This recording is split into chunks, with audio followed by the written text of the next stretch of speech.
ही आता विकासाचंच बोललं पाहिजे. आता मलाही तुम्हाला सर्वांना सांगायचं, प्रत्येकाने आता थोडं आता व्यवसायाच्या मागे लागा, शेती धंद्याच्या मागे लागा. क्षेत्र तेवढंच आहे, कदाचित भविष्यात अजून कमी होईल. त्यामुळं कमीत कमी क्षेत्रामध्ये आपलं उत्पन्न कसं वाढेल हा प्रयत्न आपल्याला करावा लागेल. तुम्ही आमच्यावर चला, थोडासा आपला भाग हॉर्टिकल्चर मध्ये कमी आहे, केळीमध्ये कमी आहे, ऊसामध्ये कमी आहे. आता आपल्याकडे 3 साखर कारखाने आहेत.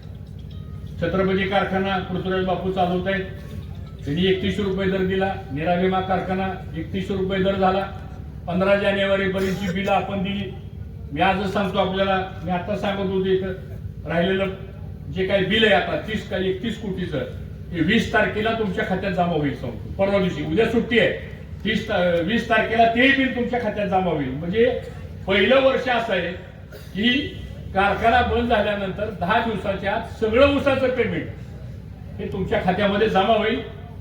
कर्मयोगीचं सुद्धा 31/12 पर्यंत पेमेंट जमा झालेलं आहे. मंगळवारी बहुतेक माझं त्यांचं बोलणं झालं, ते पण 3200 रुपयांनी पेमेंट जमा होईल. सांगण्याचा उद्देश असा आहे की ह्या 3 साखर कारखाने आणि जिल्हा मध्यवर्ती बँक याचं कॉम्बिनेशन व्यवस्थित जर आपण केलं तर याच्यातून 1200 कोटी रुपये 4 महिन्यामध्ये शेतकऱ्याला मिळतील. सोपं काम नाही हे. आता आम्ही 3 कारखान्याच्या याद्या काढायला लावल्यात. सांगतो तुम्हाला, थोडंसं खोला जावं लागेल. तिथं 7,000 लोकांनी ऊस घातलाय, कर्मयोगीला 11,000 लोकांनी ऊस घातलाय, छत्रपतीला 9,000 शेतकऱ्यांनी ऊस घातलाय. त्याचा कॉम्प्युटराइज डाटा काढायला सुरुवात केली.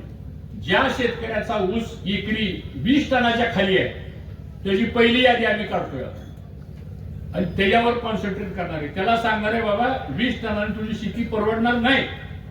तुला 8,000 नाही 10,000 रुपये टनाला दर जरी दिला आणि तुझं उत्पन्न जर एकरी 20 टन निघणार असेल तर नाही परवडणार.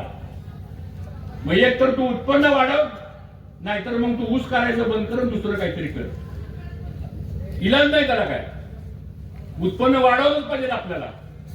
दर तर मिळेलच आपल्याला, पण त्या दरानं तुमचं सगळं लगेच भागाल अशी परिस्थिती नाही आहे. ह्या प्राप्त परिस्थितीमध्ये प्रत्येकाने 10-20 टन जर एकरी ऊस वाढला आपला तर मला वाटतं त्याचा फायदा चांगला होईल.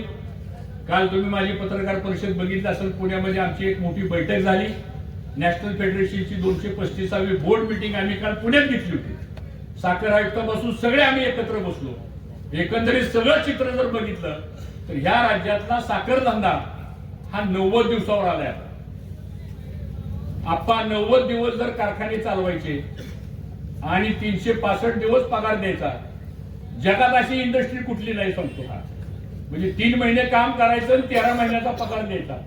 राहिलेले 9 महिने एवढी सगळी माणसं सांभाळणं आणि एवढी सगळी डेड इन्व्हेस्टमेंट ठेवून चालणं हे खरंच आता न परवडणाऱ्या गोष्टी आहेत.